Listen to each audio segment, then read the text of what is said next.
In this video, we're going to look at the final concluding part of chapter 25. And so we're going to really think about how proteins make it to the cell surface first, and then we will look at eukaryotic. So bacterial secretion. So when we think about a membrane protein and or a protein that needs to be outside of the cell. So most cells, if we think about a cell, if we draw our little cell here, what we can see is we're going to have proteins that both need to translocate, meaning they're going to be on the outside in order to do a job, and or they could be something else. So in order for these to get across, they need to have a signal peptide. So if you look at the previous slide with some examples, those signal peptides mean that these proteins need to be dragged essentially to the cell surface. So we can have SECB, or on the previous slide, I think there were signal recognition binding proteins, which are similar components. And so what we can see is that this leader sequence here is going to be expressed. It's going to be bound by SECB, which is the purple dot. This is going to drag it to SECYEG, which is in the image. It's basically a portal for a protein to cross. So in this case, we are going to be able to move these proteins to the correct location. So we can see that in this case, we have a yellow peptidase that removes that leader sequence. These proteins are essential for proteins that are both excreted from the cell, meaning they're going to be utilized in cell adhesion or in cell defense, as well as proteins that are involved in the outer membrane and in cells that have those. Similar pathways exist in eukaryotic cells. So how do we get our bacterial proteins, or particularly a membrane protein? So if you look at this image here, we can see that there is a transmembrane protein.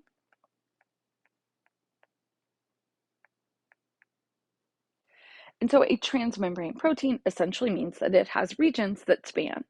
Now we can see them in lots of different things. So if we have a membrane here, we can get a protein that essentially has one, and so it would be tethered. Or the proteins that I tend to think about are proteins that have a channel and are embedded in the membrane. But how do we get these to the outer membrane? Now, in this case, it is true whether it's the inner or the outer membrane, but embedded within the membrane. So they are translated in proximity of the membrane, meaning if you look here, we can see our ribosome, then we can see our signal recognition peptide that's going to bind to this first leader sequence. This first leader sequence we can see kind of right here. And so what we can see is that it's going to be embedded into the membrane, and then it will be expressed across.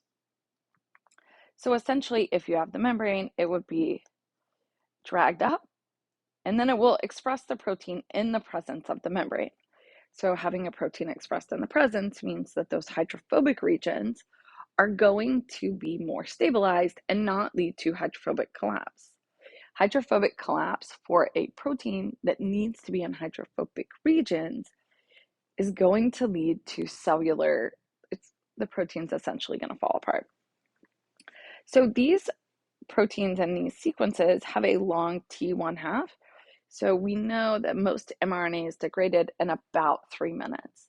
These mRNA fragments have a much longer lifetime.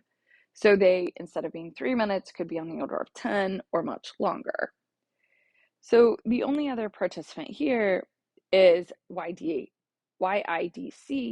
that's going to localize or orient the membrane protein. So in some cases, like the example seen, so these are two examples. On the right, we have a more fully folded protein that is going to be localized within the membrane.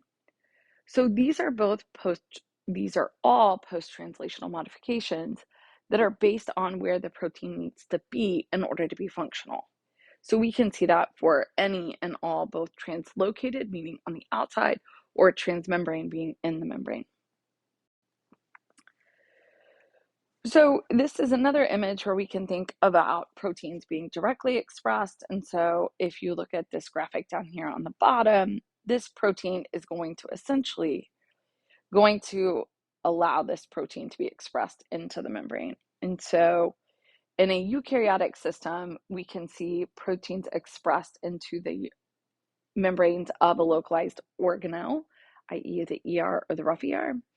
So once they're expressed into the membrane, so if we think about they're in these membrane blebs, these can then be transported to the outer cell membrane. And so we can see these proteins are also localized in an important region. And so the signal recognition peptides help these proteins get to where they need to go. So what other types of post-translational modifications?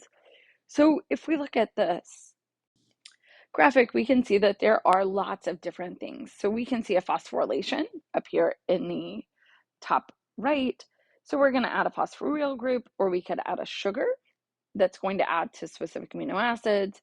Ubiquitination is part of the process by which proteins are degraded. Sumylation is going to add a ubiquitin-like modifier. We can have disulfide bonds, which are technically chemical modifications.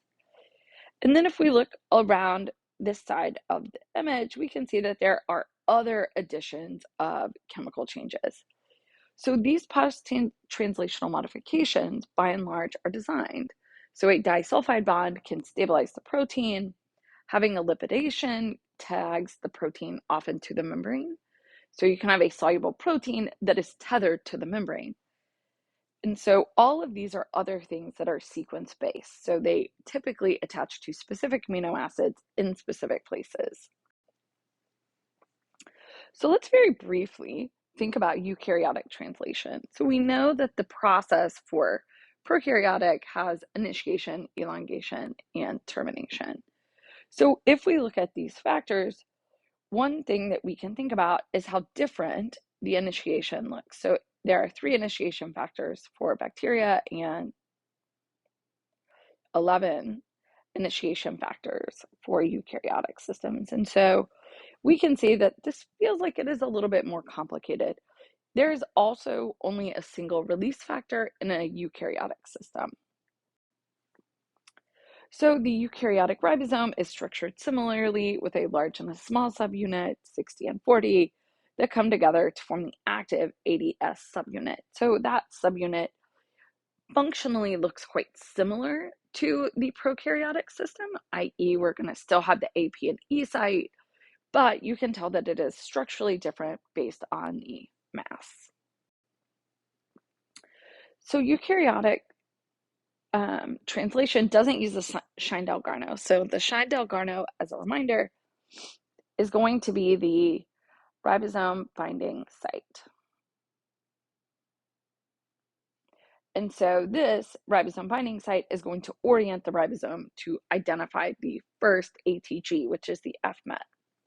So eukaryotic systems utilize the 7-methylguanine cap, which is what we find on the 5' end of the mRNA fragment.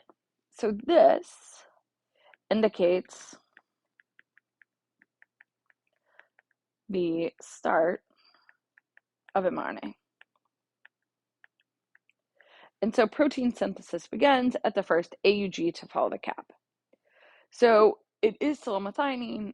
That methionine is not formulated. So it is the same methionine both in the middle and in the end. In the middle, it's the same methionine regardless of where we find it.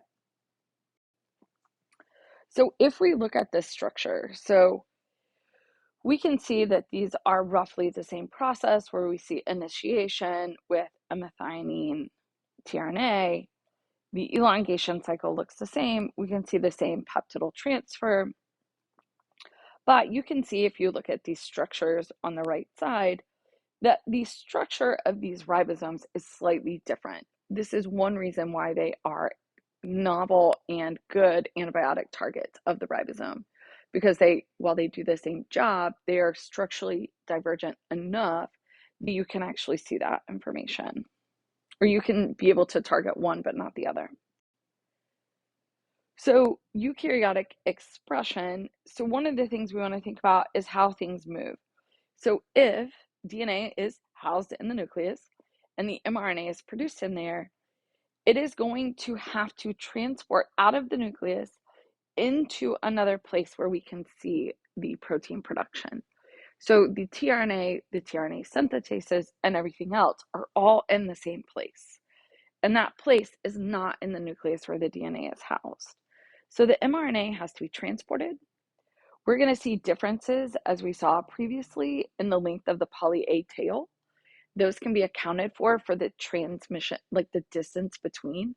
So if in a bacterial system, the mRNA is created and the protein is created all at the same time, the poly A tail doesn't need to be as long as if it needs to go from the nucleus into the place where we can do that. And that long delay is going to have effects on the stability of the mRNA. So targeting in this slide is thinking about how do proteins get where they need to go. If all protein is created in a single place in a eukaryotic cell, some of it needs to be localized into organelles. And so those targeting, or the ability to target, is the same way as we talked about for prokaryotic systems. It could be a signal peptide, it could be a signal region, and then those proteins are moved into the region at which they are thinking about. Overall, protein production or translation is the same across all organisms. The differences are mainly localized into how proteins are able to function and what they can do once they get to their organelles.